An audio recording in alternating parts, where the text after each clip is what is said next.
The arrangement of the Quran is one of many reasons why Muslims believe that it could only have come from God. In fact, modern research has discovered a remarkable structure in the Quran known as ring composition. To demonstrate this, let's analyze the second chapter of the Quran known as Al-Baqarah, the cow. This chapter consists of a total of 286 verses. The entire chapter can be divided into 9 groups based on theme.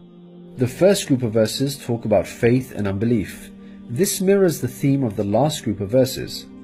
The second group covers God's creation and knowledge. This again mirrors the second to the last group's theme. The third group discusses the law given to the Israelites, which mirrors the giving of law to the Muslims in the 7th group. The fourth group relates to the test of Abraham, a mirror of the test of Muslims in the 6th group. The middle group, the 5th group, is the central theme of the entire chapter, the change in direction of the Muslim prayer. We have made you believers a middle nation, so that you may bear witness to the truth before others. We only made the direction the one you used to face in order to distinguish those who follow the messenger from those who turn on their heels. This turning point was the change in direction of the daily prayers from Jerusalem to Mecca, which represented a big test for the believers. We find the mention of this important turning point in exactly the middle of the chapter, the 143rd verse. Moreover, this verse even contains the word middle. Together these 9 groups form a giant ring composition. As you can see, ring composition is structured as a sort of circle, with the central meaning placed at the center. You can think of it in terms of a mirror, so ring composition is the equivalent of putting a mirror in the middle. What is mentioned in the first half will be reflected in the second half. Things can be taken a step further. If we examine these 9 groups, we find that they each contain sub-ring compositions. So what we have is rings within rings. For example, here is the 8th group with the theme of God's creation and knowledge.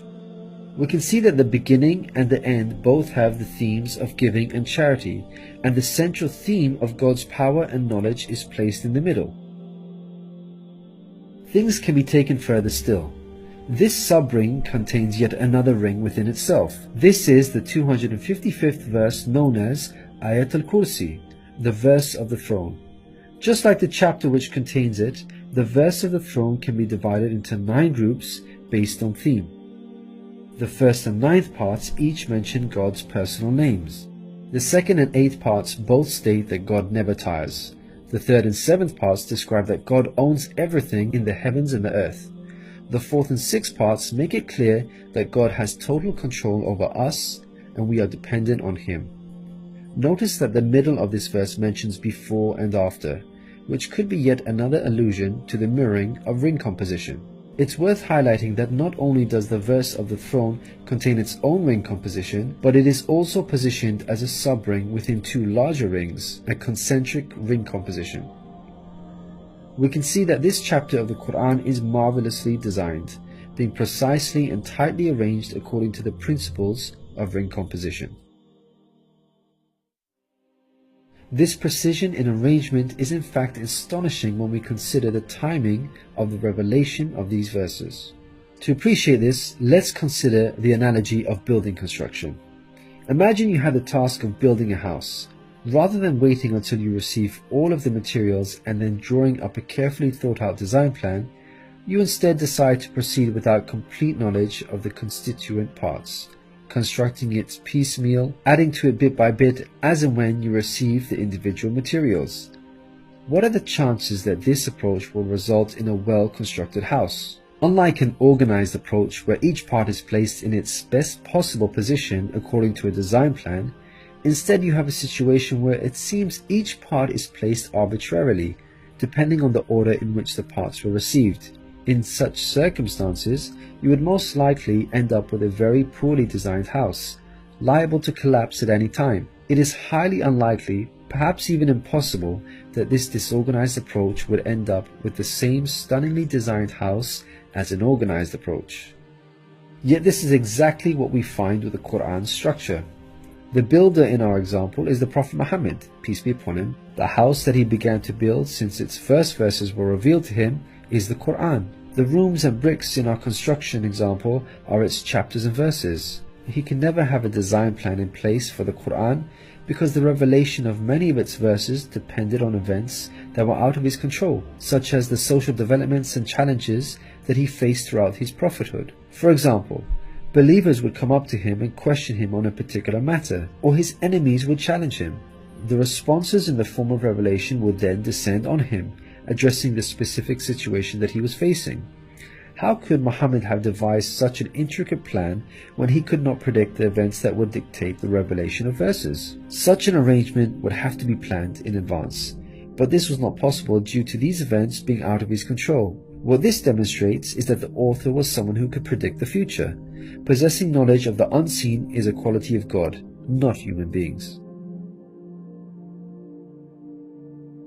Some critics may point out that books prior to the Quran had this literary style, and therefore we cannot use this as an evidence for the Quran's divine origin.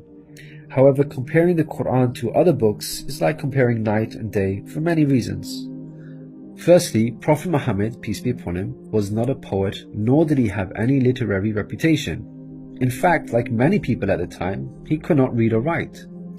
Secondly, most people would assume that the Quran is arranged chronologically, starting with the first revealed verse and ending with the final revealed verse. This is the order in which books are typically written, in a logical sequence starting with the beginning, then the middle, and finally the end. But the way the Quran was composed is unlike any other book. Al-Baqarah, the chapter of the Quran that we have covered, was not revealed starting with verse 1, followed by verse 2, then 3, and so on. Rather, its verses were revealed out of sequence over a span of many years and interspaced with the revelation of verses from other chapters.